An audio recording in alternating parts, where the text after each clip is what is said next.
is Rachel, and today we're going to be talking about the books that I read in 2021. So, I managed to read 71 books, and we're going to go through them all very quickly and then look at a few little stats to just wrap up my year.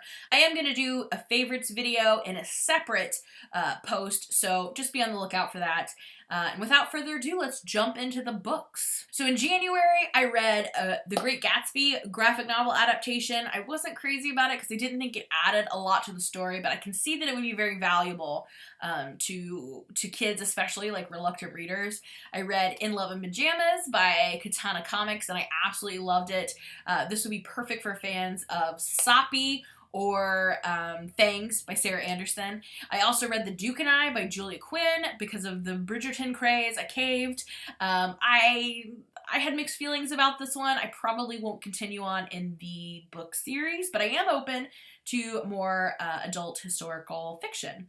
Then next I read Kent State by Derf Backderf. This is a fantastic graphic novel. I actually got to hear him talk about this earlier this year, and if you haven't heard of the Kent State Massacre, you need to add this to your list, but be warned, there's some language, there's a lot of graphic content in this because it is about basically the National Guard shooting and killing and injuring a bunch of students on the Kent State campus. So definitely pick it up, but be warned.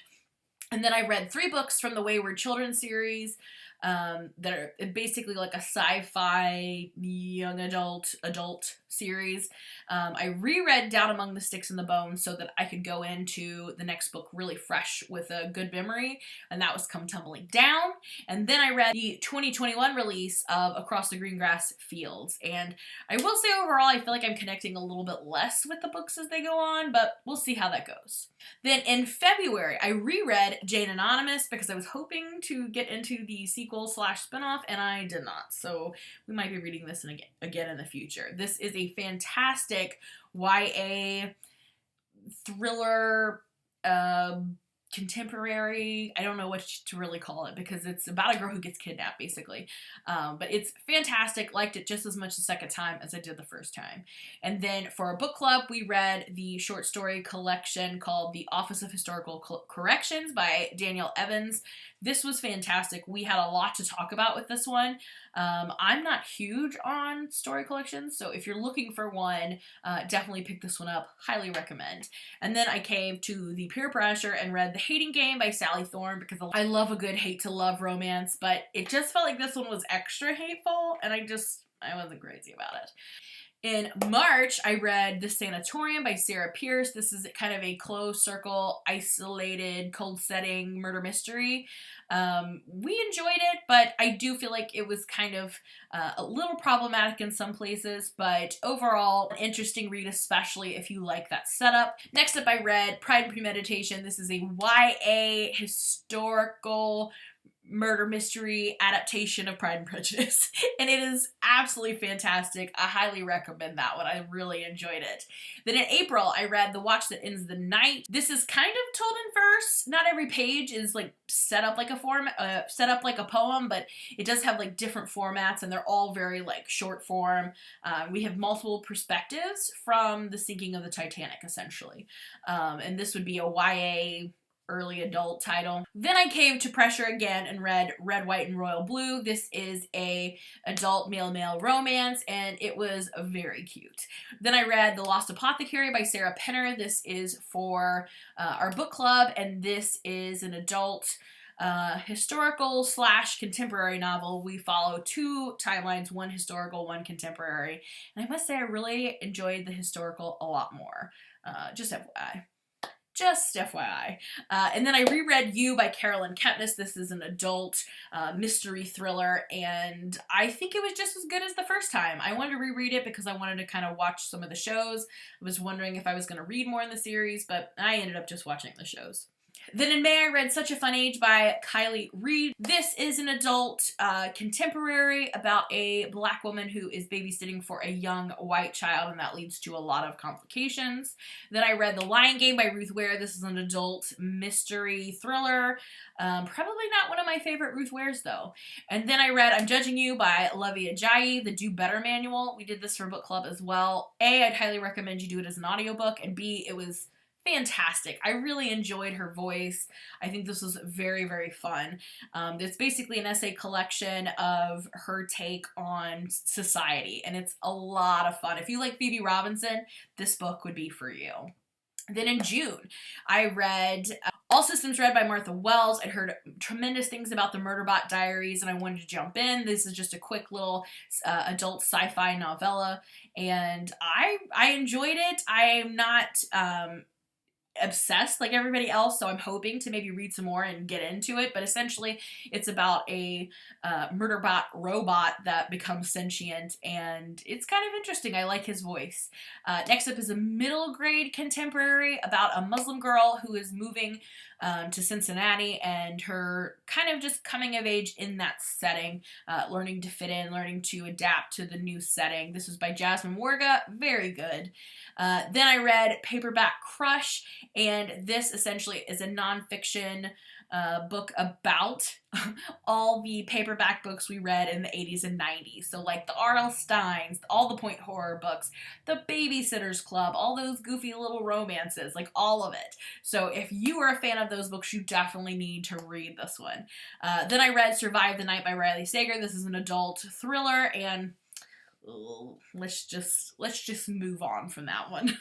Then I read Gory Details, Adventures from the Dark Side of Science by Erica Engelhaupt, and this was fantastic. This is a nonfiction essay collection, and I believe she does this often on a blog for National Geographic, but basically every essay collection looks at something that's kind of dark and creepy, and then the science behind it. So one of them is about eating bugs to make things more sustainable in our world. One of them was about pets that eat their owners after they pass away. So I mean, it gets gruesome. So if you got a queasy stomach, don't read this one. But if not, definitely read it because it was fantastic. And then next I read The Only Good Indians by Stephen Graham Jones. This is an adult horror novel about 4 Native American boys who have a weird hunting experience when they're younger, and then later the elk seems to be hunting them, or stalking them, to be haunting them, and possibly killing them off one by one. Definitely a slow burn, but interesting and terrifying nonetheless. Then in July, I read quite a few in July. I read The Guest List by Lucy Foley. This is an adult mystery thriller, isolated, closed circle book about a wedding set on an island, and somebody dies, and who did it, and it was very fast-paced. Then I read North American Maps for Curious Minds. This is a nonfiction for pretty much anybody who is interested. I would say possibly even as low as middle grade. This one focuses on North America. The previous book was about the entire world, and basically it just covers the areas that they highlight. So in this one, North America, and different maps based on insane topics that you wouldn't think to do. So like maybe like everybody's favorite pet all across North America, and then it's like color coded and whatnot. But some of them are very political, some of them are just for fun. It's a very, very interesting book. The next one I read was The Final Girls Support Group by Grady Hendrix. This is an adult horror novel. I really like how Grady Hendrix can be very scary and very campy at the same time, and it works. This follows essentially like all of the Final Girls from all of the scary movies that we know, and brings them together in basically like a therapy session, and then they start dying one by one. Very intense, very gory, very campy. The next book I read was The Deadly Inside Scoop by Abby Collette. This is a cozy mystery about a girl starting an ice cream shop, and she literally trips over a dead body. And I really enjoyed this. The third book in the series should be coming out, I think, even this month, this January. Then I read The Maidens by Alex Michaelides. This is an adult thriller, and I love the callback to his first book, The Silent Patient. This one is a little bit of a slow burn, takes a lot of turns. Some I saw coming, some I didn't, but I love the academic setting. Next up, I read the next installment of The Bad Guys. It's a middle grade graphic novel, and this one was called Cut to the Chase, and I just saw the trailer for the movie, and it's going to be so awesome. I'm so excited. And then I picked up Grace Not Perfection by Emily Lay. This is a nonfiction memoir essay collection about how she mixes her planner business with balancing like home life and things. Then I read Women and Other Monsters, Building a New Mythology by Jess Zimmerman. This one made me feel really smart for reading it. Not gonna lie. Essentially, this is an essay collection where each essay focuses on a different female-based mythological monster and kind of examines it from a feminist viewpoint. And again, I felt very smart reading this one. Next up, I read a short story collection called 13 Tales of Horror. Basically, it's pulling together all the point horror authors and making this short story collection. Just like with any of the point horror from the 80s and 90s, it's not good, but it's fun to read. And this was perfect for a beach read. Anytime you can get short stories there, it works really well. Then I read A Good Girl's Guide to Murder. This is a YA thriller murder mystery by Holly Jackson. The premise is that our main character is going to solve a murder for her senior thesis, and it was really interesting. I hope to read more of the series later this year. Then I read the graphic novel I Survived the 9/11 Terrorist Attacks. This is essentially taking the chapter book that Lauren Tertius wrote and adapting it as a graphic novel, which works well for any students who are more interested in graphic novels or who are reluctant readers. This would be a great entry point into her chapter books. Then I read Dark Waters by Catherine Arden. This is the third book in the Small Spaces series, and I absolutely love this series. The series all involves all the seasons. So the first book was set in the fall, the second book was set in the winter, this one is the third one, and it's set during the spring, and we follow these three characters who are trying to survive these scary elements from each season. And I'm so excited that it's going to be wrapping up this year. Can't wait to read the final book, but this is a middle grade horror novel, and I think any middle grade YA, even adult, people will like this if you like scary books. And then lastly, in July, I read Please Don't Sit on My Bed in Your Outside Clothes by Phoebe Robinson. She is fantastic. She's hilarious.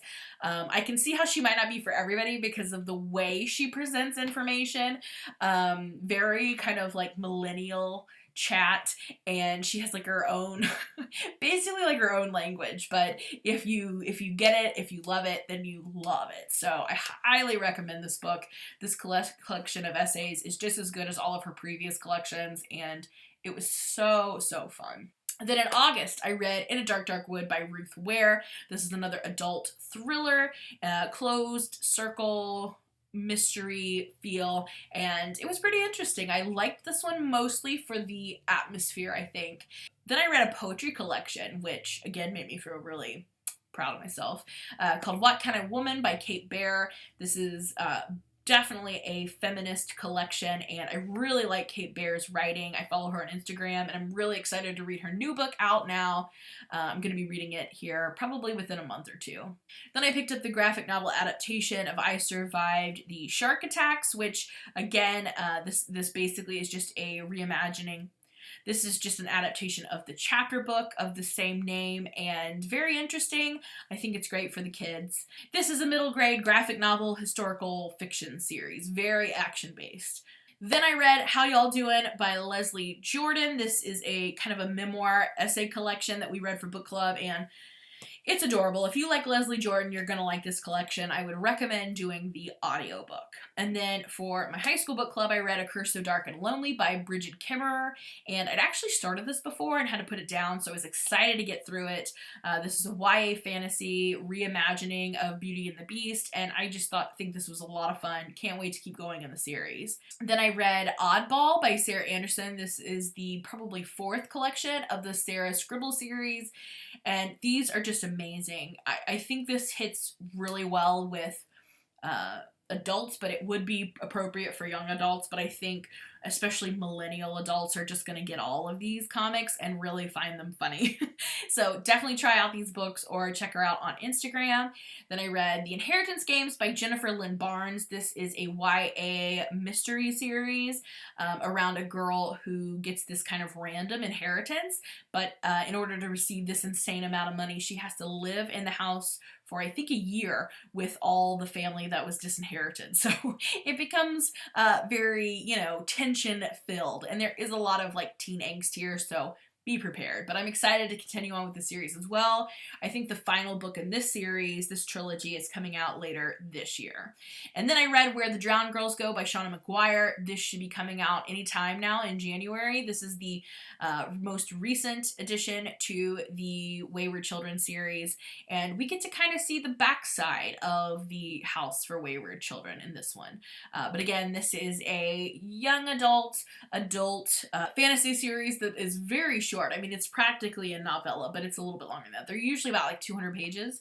Then I read Shark Summer. This is a graphic novel, middle grade, about a bunch of teens who make a shark film, and it was really fun, very coming of age, a lot of fun to read.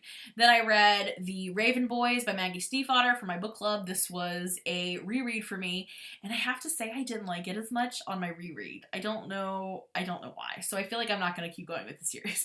But this is a YA magical realism / fantasy series, and I love Maggie Stiefvater's writing, so highly recommend. Then in September, I started the Truly Devious series by Maureen Johnson. This is a YA mystery thriller series, and I really liked this series. I thought this was a lot of fun. It follows our main character who is trying to solve the mystery of the original creators of the academy she's now attending.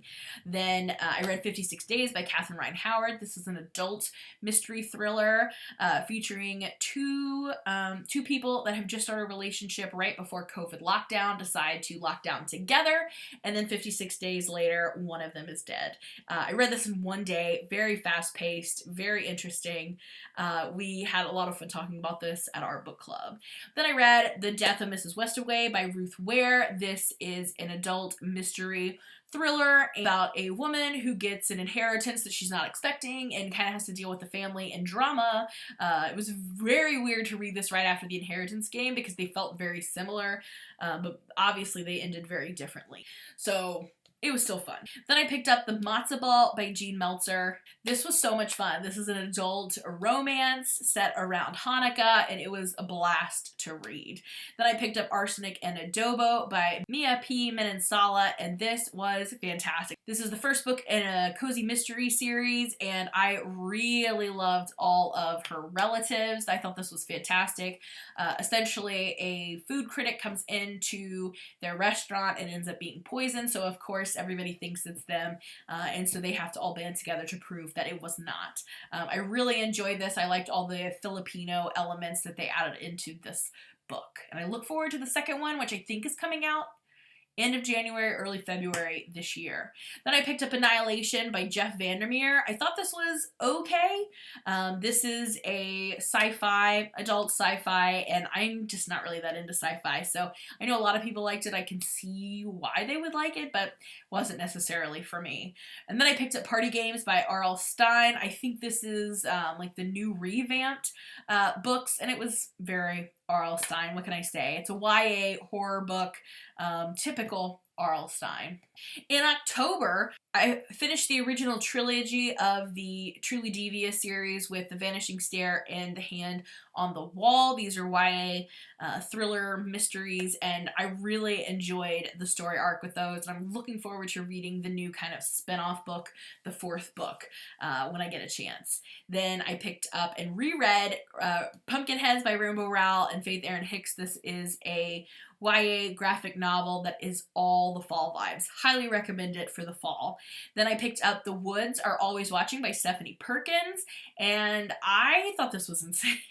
I thought this book was just bananas, but this is a YA horror book, and just know it's going to be pretty graphic and a little insane. Then I reread In the Hall with the Knife by Diana Peterfreund. This is a YA mystery and one of my absolute favorite books, based around the game Clue. Then I read Spook, Science Tackles the Afterlife by Mary Roach for book club, and I really enjoyed this book. It is exactly what it sounds like. She, chapter by chapter, looks at different elements of science trying to figure out the afterlife, and it was fascinating.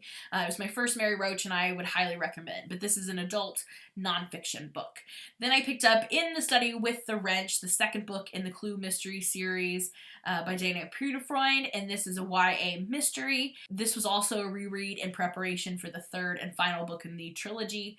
Then I picked up You Should See Me in a Crown by Leah Johnson. This is a YA female-female romance, and it was really cute. I think everybody says that. It's just a fun read. It's pretty light. Things end well, so it's a good note to end on. And then I read Andy Marino's Escape from Chernobyl. I think this will go over really well with the I Survived crowd. This is essentially a middle grade historical fiction book about a couple of kids that are involved in the Chernobyl accident. In November, I picked up In Cold Blood by Truman Capote. This is an adult nonfiction, and it was just okay. I didn't really like it, to be perfectly honest. And then I picked up In the Ballroom with the Candlestick. This is the final book in the Clue mystery series, which was just a all-around fun series to read, YA mystery. Then I picked up Killers of the Flower Moon, The Osage Murders, and The Birth of the FBI by David Grann, and I really like this one. I feel like I just didn't know any of this was happening, so I just feel like I learned a lot from this book, and I really enjoyed the experience, and I look forward to reading more David Grann in the future. This is an adult nonfiction. However, they just recently released a young readers adaptation that would probably go down to middle grade-ish, upper middle grade. And then I read the next installment in the Bad Guys series. It's called They're Behind You. And again, I just love that series. I'm going to keep reading it forever. It's a middle grade graphic novel series. And then I read Winter Counts by David Heska Wanbley Wyden. This is an adult mystery thriller. I really enjoyed this one. Essentially, it's about a Native American man who lives on a reservation where between the FBI and the local tribal council, not a lot gets done in some of these crimes, so he kind of becomes the vigilante for hire. Very interesting. I would say it's not super fast-paced, but it feels very intense at the same time. And then wrapping up in December, I read The Gilded Ones by Namina Forna, and I really enjoyed this one. I'm not huge into fantasy, but I just jumped right into this one, and it was so much fun, and this has to be one of the most beautiful covers ever. But this is a YA fantasy book, and it was phenomenal. Very feminist themes, very heavy-handed with that, but I loved it nonetheless, and the sequel should be coming out later this year. Cannot wait. And the last book I read for the year was Murder on the Orient Express by Agatha Christie. I love the format of this one. This is like a classic YA adult murder mystery. I like the format where we followed Poirot interviewing everybody and kind of putting the clues together, but it did get kind of slow for me, I have to say, but I enjoyed it nonetheless. So there you have all the books that I read this year. Whew. And again, I'll be coming out with a favorites video soon. But to wrap this up, I just wanted to show you a few little stats that I was excited about. So based on the months, July and August were definitely my best reading months, which usually makes sense because I'm off in June and July. I'm surprised that August was so good though, because I go back at the beginning of August. But you can see I've definitely had some dips where I was having a lot of trouble reading, like in March and December, but nonetheless, again, I got 71 books done, and it looks like most of them were either print and audio, meaning I was listening and reading at the same time, or trading off, or just flat out audio. Those are probably my preferred reading, so I'm not really surprised that those two take up the biggest chunk of the pie. From book sources, I feel like most of the ones that I read came from my own TBR or books that I purchased last year in 2021. So basically books that I owned either previously or because I bought them that year. I think that's good. About half of them are coming from my own shelves, things that I've purchased. And then I read mostly adult books, which I'm really excited about. I feel like there for a while I was only reading like YA, but I've really been enjoying more adult lately, so I don't want all of my focus to be on YA books just for my job. I don't want to only read for work, so I'm excited that I got quite a bit of adult reading in this year. And based on the genre, clearly mystery thrillers are my favorite, as well as fantasy sci-fi, which even though I don't typically go to that myself, I feel like I get either peer pressured here on BookTube to read a fantasy, or I'm reading it usually for work in some capacity. And then one that I was really excited about was my general nonfiction, this light blue one here. I was at like 11% nonfiction, which I'm pumped about. I did a pretty good job with my nonfiction. I hope I can maybe do a little bit better with that next year, because I've really been enjoying the nonfiction this year. But there you go. Full 2021 wrap up. Let me know if you've read any of these. Let me know what your favorite book in 2021 was. Let me know anything you want me to know down in the comments below. And stay tuned for my favorite videos soon. Bye!